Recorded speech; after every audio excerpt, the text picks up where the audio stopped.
terima kasih untuk Anda pemirsa yang masih bersama kami di Special Talk Show sore hari ini membahas peran Baitul Mal dalam pengentasan kemiskinan di Kota Banda Aceh bersama Bapak Haji Aminullah Usman SEAKMM selaku Wali Kota Banda Aceh dan juga Bapak Safani Zainun SPDI selaku Kepala Baitul Mal Kota Banda Aceh. Saya mohon maaf nih, saya masih ke Bapak Safani ya. Saya ingin tahu dari sektor pembangunan nih, misalnya nih perumahan untuk warga duafa yang mungkin belum memiliki tempat tinggal yang layak. Ini saya masih banyak sekali melihat fakta-faktanya, misalkan sekarang ini zamannya sosmed ya Pak ya. Banyak sekali yang ini luput dari perhatian pemerintah misalkan. Nah, ini seberapa besar sudah peran zakat yang dikelola Baitul Mal dalam penyediaan infrastruktur perumahan masyarakat miskin, Pak? Ya, terima kasih. Menyangkut dengan pembangunan rumah layak huni dan rehab rumah, ini mekanismenya kita satu atap. Tetap masyarakat yang yang mengirim ke proposal kepada Bapak Wali, baru nanti turunnya ke kita atau ke Perkim. Jadi pembangunan rumah layak huni dan rumah miskin ini juga punya kriteria. Kalau di Banda Aceh minimal, karena yang kita bangun setiap tahun itu 40 unit, itu yang kita alokasikan. Tapi tahun ini juga saya melihat tren berkurang ya. Tahun ini tinggal 25, yang kita rehab cuma 5 unit. Artinya ada pengurangan kebutuhan mungkin dari masyarakat, tapi tidak tahu yang lainnya. Saya melihat di tahun-tahun sebelumnya 40 unit tetap kita bangun setiap tahun. Tahun ini 25. Setelah kita verifikasi bersama dengan Dinas PU, Dinas Bapeda, itu kita turun bersama. Verifikasi di lapangan itu bersama dengan PU dan Bapeda. Makanya satu atap. Maaf, ini dalam kawasan Banda Aceh? Banda Aceh saja. Banda karena Aceh zakatnya saja. zakat Banda Aceh. Oke. Jadi mungkin ada 1-2 yang belum tertangani, insya Allah kita akan selesaikan itu. Karena memang alokasi kita ada. Dan tahun ini bukan nggak kita bangun, memang setelah kita verifikasi dari proposal yang masuk, pemohon yang masuk kepada Bapak Wali, cuma 25 yang layak kita bangun.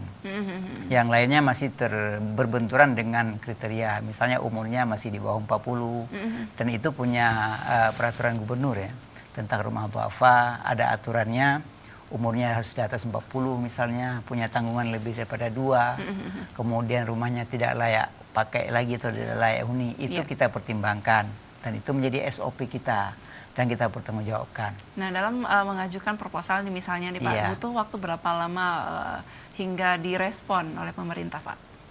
Kalau tahun-tahun sebelumnya ada namanya daftar tunggu, tapi ini sudah selesai semua. Mungkin saya buka rahasia boleh. Melalui TV aja.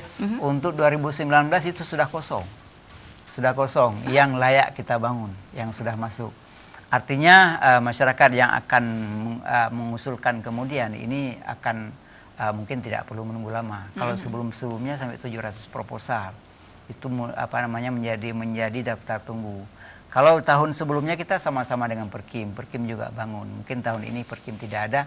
Tahun depannya akan ada Perkim lagi ketika DAK dikembalikan ke kabupaten kota, insya Allah. Luar biasa sekali ya pemirsa, kami sudah membuka line telepon interaktif untuk Anda yang ingin bertanya, yang memiliki pertanyaan juga di 082176304692.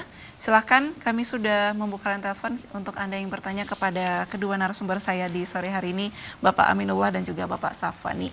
Ya, sambil menunggu penelpon yang masuk, silakan saya ingin bertanya kepada Bapak, kembali ke Bapak Aminullah. Ya, Pak, ini dengan alokasi dana yang berlimpah luas untuk Aceh misalkan juga, masih ada masyarakat Aceh yang hidup di bawah garis kemiskinan nih Pak. Misalkan juga ada janda korban konflik Pak, kemudian anak yatim yang belum tersentuh bantuan dari pemerintah. Ini sebenarnya siapa yang bertanggung jawab dan solusinya bagaimana nih Pak? Khususnya untuk Kota Banda Aceh, karena ini kita bicara Kota Banda Aceh betul. Saya rasa anak yatim juga sudah diperhatikan dan tahun 2019 kita akan menyiapkan Baitul Yatama yang menjadi visi misi kami. Baitul Yatama adalah tempat anak yatim itu ditempatkan dan kemudian dikelola dengan baik. Kemudian khususnya soal masalah pembangunan rumah, ini kita yang yang kita harapkan ada salah satu aturan. Mungkin itu rumahnya memang di situ kita lihat sudah nggak layak lagi. Iya. Tapi bukan tanahnya sendiri. Tidak mungkin kita bangun itu karena dia syaratnya adalah harus punya tanah. Setiap yang kita bangun harus punya tanah walaupun atas nama keluarga itu nggak ada masalah. Tetapi diberikan izin untuk kita bangun rumah. Ada contohnya ada beberapa tuh daerah Kampung Jawa itu yang mereka itu apa namanya itu sebagai apa itu namanya itu ya yang mengambil sampah di sana. Iya betul. Itu memang kita nggak bisa bangun bukan tanahnya yang bersangkutan. Kita siap bangun. Solusinya bagaimana Pak? Solusinya adalah kita harapkan dia yang pertama mencari keluarga yang punya tanah. Oke, baik. Mencari keluarga yang punya tanah, kemudian dilaporkan nanti kepada kita dan diajukan permohonan. Kemudian atau secara lain ya tentu harus menabung dulu ya, Iya, betul. cari uang sedikit-sedikit. Ada anggota saya satu, dia orang miskin, orang yang nggak punya, dia kumpul-kumpul uang, sudah punya tanah, sekarang sudah dibangun rumahnya. Jadi demikian. Jadi mungkin ada keluarga tidak ada masalah. Yang penting harus punya tanah. Kita mau bangun kalau tanah orang nggak bisa. Iya. Karena nanti jatuhnya kepada orang yang punya uang. Betul. Karena kalau rumah belum jadi, ya begitu jadi ini rumah saya. Ya itu yang miskin tadi udah harus keluar. Betul sekali. Tapi di samping itu kita program dari Perkim tahun ini kita sudah serahkan 200 rumah rehab. 15 juta per rumah. Rumah-rumah yang miskin yang perlu kita dukung. Itu sudah kita serahkan beberapa waktu yang lalu 200 rumah dan untuk direhab di Kota Banda Aceh ini juga. Kemudian kita punya kapasitas membangun rumah yang banyak seperti disampaikan oleh Pak Kepala Baitulmal tadi, tapi belum memenuhi syarat untuk kita bangun. Yang diajukan permohonan dari masyarakat sampai ke saya suruh proses sepanjang sesuai dengan aturan. Kita nggak mungkin juga. Iya. Kalau nggak, kami nggak bisa dapat penilaian integritas tertinggi Indonesia kemarin ya. Iya, betul, Karena betul, kita tetap berdasarkan SOP, standar operasional prosedur kita pedomani. Jadi kita nggak mau melangkahi ini yang tujuannya sama-sama kita selamat ya. Ya, Kita bangun rumah karena ini adalah amanah. Kita bangun rumah yang tidak tepat sasaran, yang akhirnya jatuh kepada kami. Ya, orang juga bisa protes macam-macam sehingga mengakibatkan pelanggaran daripada aturan yang berlaku. Ya, baik ya. Pemirsa, mungkin Anda bisa menjadi perwakilan dari suara-suara masyarakat yang ada di Kota Banda Aceh dalam hal pengentasan kemiskinan ataupun mungkin punya masalah. Ya, silahkan bertanya di nomor telepon yang sudah tertera di layar televisi Anda. Ya, Pak Aminullah, ini kan dalam menjalankan tugas Anda di Kota Banda Aceh selaku Wali Kota Banda Aceh nih Pak. Semua pasti ada tantangannya ya Pak ya. Saya ingin tahu nih tantangan seperti apa yang Anda hadapi di lapangan Pak. Ya, saya rasa memang itu ada tantangan dalam menjalankan tugas ini pasti ada. Tapi kami pemerintah Kota Banda Aceh setiap tantangan itu adalah terutama sekali problem. Saya ingin kemiskinan ini segera bisa selesai. Ya, ada yang 7, sekian persen, kemudian angka pengangguran bisa kita selesaikan segera. Tetapi itu bukan juga semudah itu ya, betul. Kita bisa selesaikan. Kalau yang pengangguran mungkin perlu kita didik dulu untuk menjadi entrepreneur ya. Karena pendidikannya mungkin masih kurang dan belum memahami tentang upaya-upaya usaha-usaha yang harus dia jalankan, harus kita ajarin dulu. Kemudian kita salah satu yang menjadi kendala juga, kita sudah punya lembaga keuangan mikro syariah itu PT Mahira Muamalah Syariah. Kita modalnya masih sedikit. Ini kita mau kasih modal tapi kita yang punya modal juga masih sedikit. Orang berpikir ya uang Pemko ini langsung bisa digunakan, tidak bisa. Ini nggak bisa digunakan. Tetapi dari mana sumbernya? Kita dari simpanan masyarakat, kemudian dari permodalan, kemudian juga dari kerjasama, kita sekarang saat ini sedang berusaha kerjasama dengan Departemen Keuangan di Jakarta untuk mendapatkan bantuan modal dari Jakarta untuk masyarakat. Kita tahan dulu ya Pak Aminullah ya. Silakan, penelpon terputus, silakan dicoba kembali ya pemirsa di nomor telepon yang sama ya.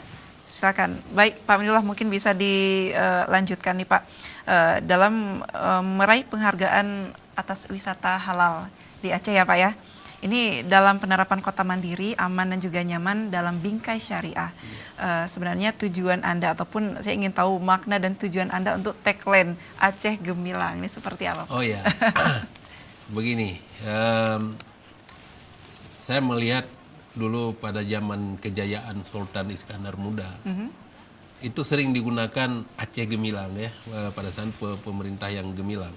Jadi dari sana, dari sejarah itu, saya ingin membuat Banda Aceh ini yang gemilang. Artinya adalah gemilang ini tidak hanya sejahtera, tetapi adalah maju berkembang. Ya. Orang bisa saja yang miskin sudah menjadi orang tidak miskin, tapi kotanya tidak berkembang. Jadi orang yang miskin tidak hanya miskin, tapi dia juga bisa berkembang. Kotanya dari yang mungkin kurang modern ya, terus akan lebih maju. Syariahnya yang mungkin belum berjalan bisa berjalan dengan baik. Kemudian pendidikan juga demikian, ekonomi juga demikian. Oke, baik, tahan dulu ya Pak ya. Halo, assalamualaikum. Halo, assalamualaikum, selamat sore, dengan siapa? Waalaikumsalam.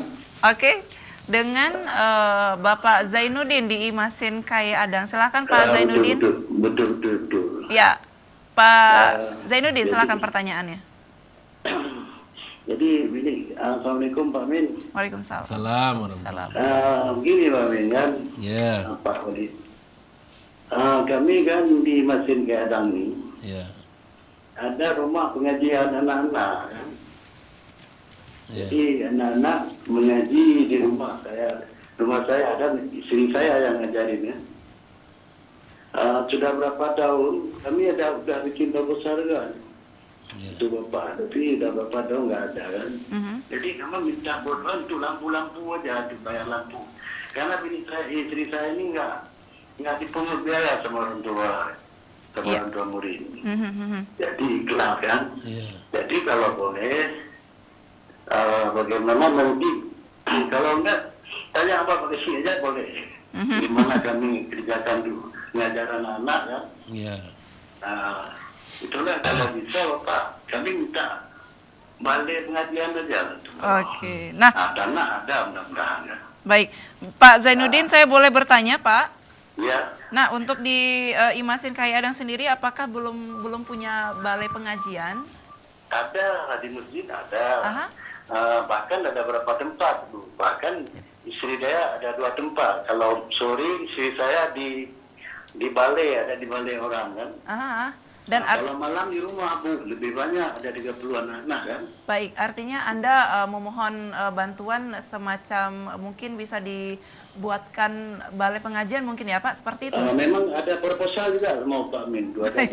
Baru saya ajukan sama Pak Isnaini. Kapan nih? Kan? Kalau untuk proposal sendiri Bapak ajukan kapan Pak? Ingat nggak Pak? Ada berapa, udah bulan ini berasa ada satu lagi. Di Polri ada satu kan, tapi nggak ada respon apa-apa. Jadi ini sama Pak Isnaini ini ada saya ajukan DPR satu. Saya sudah ajukan lagi kan. Tapi entah nggak tahu juga bagaimana terakhir kan. Belum ada tanggapan ya Pak ya? Memang sudah saya ajukan sama Pak Isnaini. Ya, baik. Nah, ini DPR. Iya, baik. Terima kasih banyak Bapak Zainuddin. Aspirasi. Ya, silakan. Bapak, ini memang istri saya ini anggota CUT Gemilang juga ini. di Masjid. Tapi nggak ada respon, nggak ada apa-apa juga. Itu sama aja nggak ada kan. Jadi gimana CUT Mutia Gemilang tuh, Bu? Baik. Kedua di Mesin ini, dia yang ketua ini ya. Baik, terima kasih. Sama Bu Roslingki gitu ya. Iya, baik. Terima kasih banyak Bapak Zainuddin. Memang saya ada WA sama Pak Amin, ada selalu Pak. Iya. Baik. Kita nanti dijawab pertanyaannya langsung oleh Bapak Aminullah. Terima kasih banyak Pak Zainuddin. Ya, silakan tanggapan Anda nih Pak Wali.